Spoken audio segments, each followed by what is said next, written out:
중앙지법으로 가보겠습니다. 노상원에 대한 선고 공판 2년이 선고됐는데 형량이 좀 적은 거 아니냐라고 하는 생각이 드는데 어떤 이유인지 또 내란 재판도 함께 포함되어 있는 것인지 직접 알아보겠습니다. 이번 뉴스 강지호 대표기자 현장에 나가 있습니다. 강 기자, 네, 안녕하세요. 자 얼마 구형이었고 이번에 선고량은 얼마였습니까?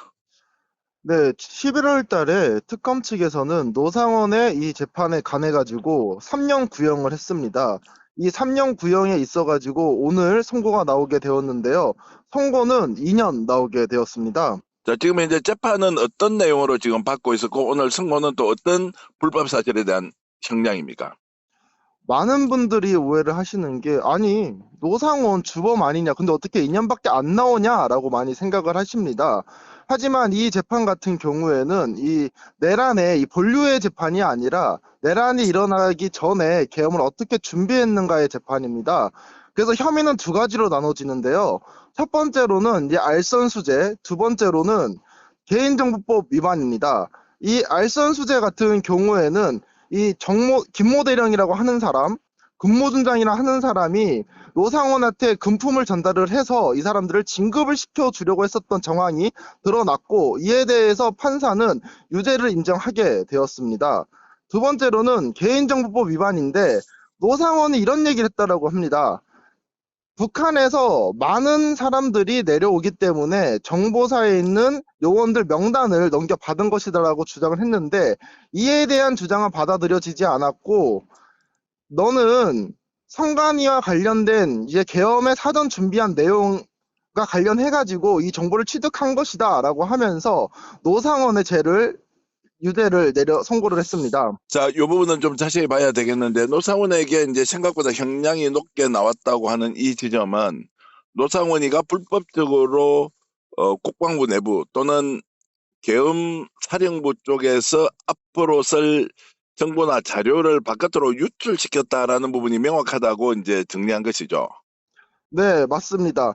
노상원 같은 경우에는 뭐 김모대령, 정모대령, 그리고 문상호 사령관에게 정보사와 관련된 요원들의 명단을 넘겨받게 되고, 이 명단을 본인이 이제 선벌을 했었고요.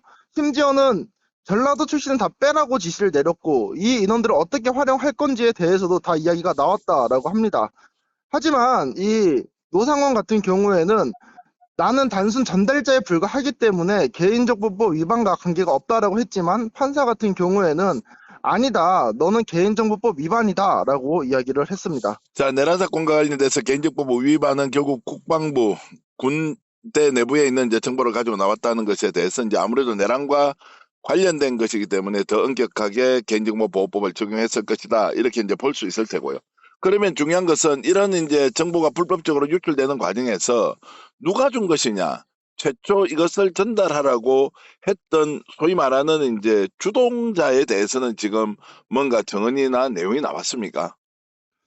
이 정보사의 명단을 누가 맨 처음에 지시를 내렸나, 이거는 나오지 않았으나 지금까지 나온 증언들을 통해서 김용현이 노상원에게 지시를 내렸고, 그 노상원이 정보사 사령관이라든지 정보사 군인에게 그 명단을 받고 이거를 추려서 김용현에게 보고를 한 것이 아닌가라는 이제 추측을 할 수 있습니다.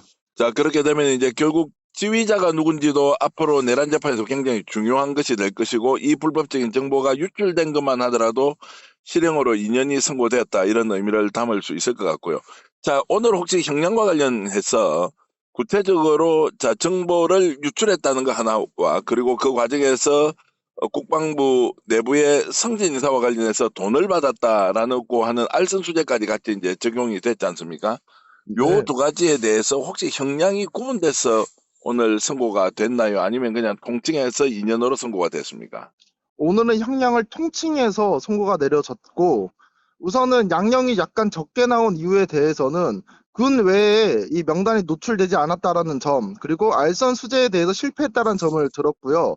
왜 형량을 강하게 내렸냐면, 군 후배를 계엄에 끌어들였고, 개인정보법 위반이지만 이 평가할 수 없는 위법적인 계엄 선포라는 엄중한 결과이다.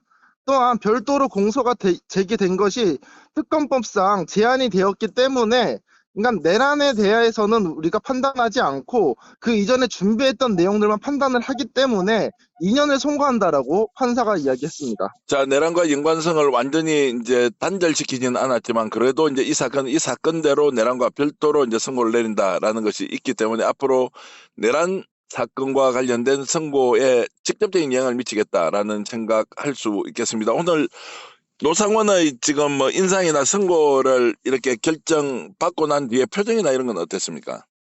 노상원은 오늘 그냥 일관된 태도를 보였던 것 같습니다. 들어왔을 때도 상당히 당당하게 들어왔었고 나갈 때도 표정 변화 하나 없이 그냥 나갔던 걸로 기억을 합니다. 담담하게 받아들였다는 것이었고요. 자, 방청석에는 여러 사람이 왔습니까? 오늘 강 기자를 비롯한 극소수만 있었나요? 오늘 기자분들 같은 경우에는 선거날이기 때문에 매우 많이 한 30분 정도 참여를 했고요. 네. 방청객 같은 경우도 한 15명 정도 참여를 했는데 뭐 윤석열의 지지자들 몇몇 들어왔습니다. 그래서 이제 판사가 계엄에 대해서 위헌 그리고 위법이라는 단어를 명칭해서 쓰게 됩니다. 그러니까 뒤에서는 라든지 계속 추임새를 넣는 그러한 상황이 있었습니다. 주임자랑은 이제 부정적인 반응을 보였다는 것이고, 자, 지금 오늘 이제 이렇게 이제 선고가 나고 난 뒤에 뭐 재판정에서 특이한 상황, 특히 이제 부장판사가 누구였습니까? 이제 부장판사의 이런 이제 표정이나 이런 데는 변화가 좀 있었습니까? 오늘 부장판사로는 이연복 판사였는데 뭐 판사 같은 경우에도 본인이 준비한 내용 그냥 줄줄 읽는 형식이었기 때문에 특이점은 없었으나 노상원 피고인을 일어서게 만들고 이 송고하는 내용들 다 듣게 했습니다. 네, 알겠습니다. 지금까지 중앙지법 현장에 나가 있는 이분뉴스 강지호 대표기자와 함께했고요. 다음에 다른 소식 있으면 계속 보겠습니다. 오늘 또 저녁 역전의 용사들에서 강 기자와 함께 더 자세한 소식 후속 보도까지 함께 시청자 여러분들께 알려드리겠습니다. 지금까지 중앙지법이었습니다. 고맙습니다. 네, 감사합니다.